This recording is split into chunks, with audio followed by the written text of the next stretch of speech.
सबसे पहले मेरी तरफ से आप सबको प्यार भरा नमस्कार।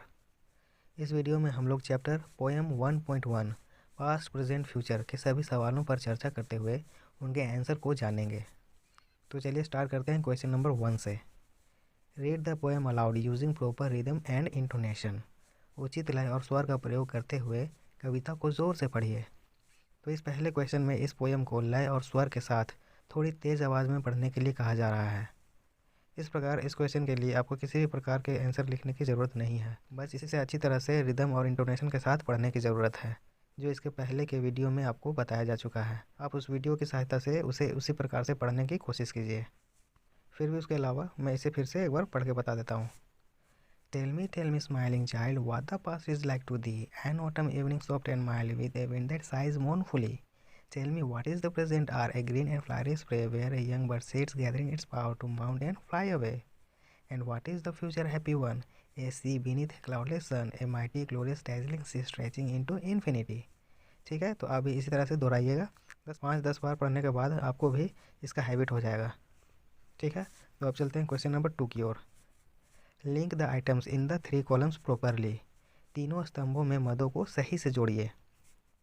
क्वेश्चन नंबर 2 में क्या है कि यहाँ 3 स्तंभ दिए हुए हैं और उनमें ये मद भी दिए हुए हैं, उन्हें हमें आपस में सही से मैच करने हैं। जो पोएम में दिया हुआ है उसी के सीक्वेंस में हमें जोड़ने हैं। ठीक है, तो स्टार्ट करते हैं। पहला है द पास्ट। द पास्ट के साथ क्या लगेगा? A soft and mild autumn evening, और इसके साथ फर्स्ट वाला लगेगा, है ना, a pleasant time which has ended. Second है द प्रेजेंट आवर। अब प्रेजेंट आवर में जो उपयोग किया गया है उसे हमें मैच करना है। द प्रेजेंट आवर में क्या होता है? A green and flowery spray where young bird seeds. ठीक है, उसके बाद कौन सा इसके साथ मैच करेगा? ये लास्ट वाला, ए time full of life in which you gather strength. ठीक है, अब बच गया last the future. The future के साथ जो बचा हुआ उसी को हम लोग जोड़ देंगे, ए सी बीनीथ ए क्लाउडलेस सन। और क्या है? An exciting thrilling time which has no end. तो इस प्रकार से यह मैच हो गया। ठीक है, अब चलते हैं क्वेश्चन नंबर 3 की ओर। क्वेश्चन नंबर 3 में क्या है?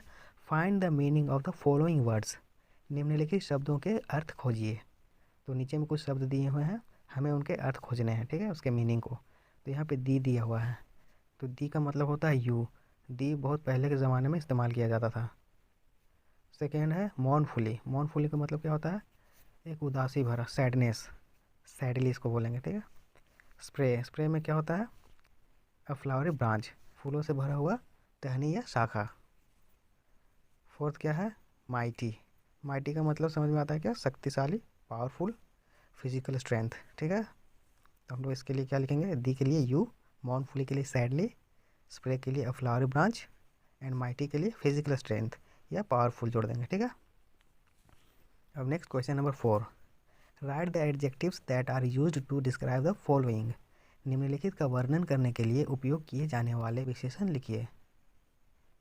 तो यहाँ पे एडजेक्टिव्स लिखने, एडजेक्टिव मतलब विशेषण होता है, और विशेषण का मतलब होता है किसी भी चीज़ की विशेषता, उसकी खासियत क्या है।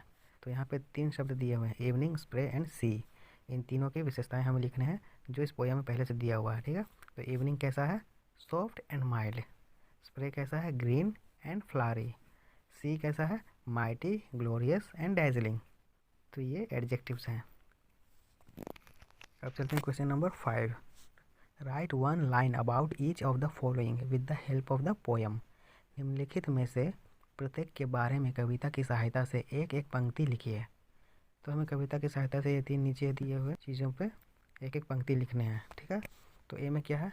Wind in the autumn evening. B क्या है? Young bird on the spray. C क्या है? The sea. तो इनके बारे में हमें एक एक लाइन लिखने हैं। तो पहला क्या है? Wind in the autumn evening. इसके बारे में हम लोग क्या लिखेंगे इसके आंसर में? Its sighs expressing sadness. ठीक है, यह सैडनेस को एक्सप्रेस कर रहा है। B, young bird on the spray. इसके लिए हम लोग क्या लिखेंगे? Sits on the flowery branch gathering all its physical and mental strength to explore the blue sky. ठीक है, अब द सी। इसके लिए हम लोग क्या लिखेंगे? Vast is the sea beneath the cloudless sun and as it stretches endlessly it displays mighty, glorious and dazzling beauty. ठीक है, इस प्रकार से क्वेश्चन नंबर 5 भी कंप्लीट। अब है last question number 6। There are 3 metaphors in the poem, can you find them. कविता में 3 रूपक हैं, क्या आप उन्हें ढूंढ सकते हैं? तो इस कविता में 3 रूपक हैं जिन्हें हमें ढूंढने हैं। स्टार्ट करते हैं। तो यहाँ 3 टेंसेस के बारे में दिए हुए हैं, तो वही एक तरह से रूपक हुआ, उसके अंदर में ही वो तीनों रूपक हैं। तो पास्ट, प्रेजेंट, फ्यूचर। तो पास्ट में एक होगा, प्रेजेंट में एक होगा और फ्यूचर में एक होगा। ठीक है, तो पास्ट में पहले ढूंढ लेते हैं। Past is an autumn evening soft and mild. ठीक है, प्रेजेंट के लिए present is a green and flowery spray. C में क्या है? Future. Future is a sea beneath a cloudless sun. ये रहे उनके रूपक। ठीक है, इस प्रकार से यह चैप्टर कंप्लीट। अब मैं आपसे रिक्वेस्ट करता हूँ कि इसे अपने नोटबुक पर लिखिए और इसे रिपीट कीजिए, प्रैक्टिस कीजिए। ठीक है, धन्यवाद।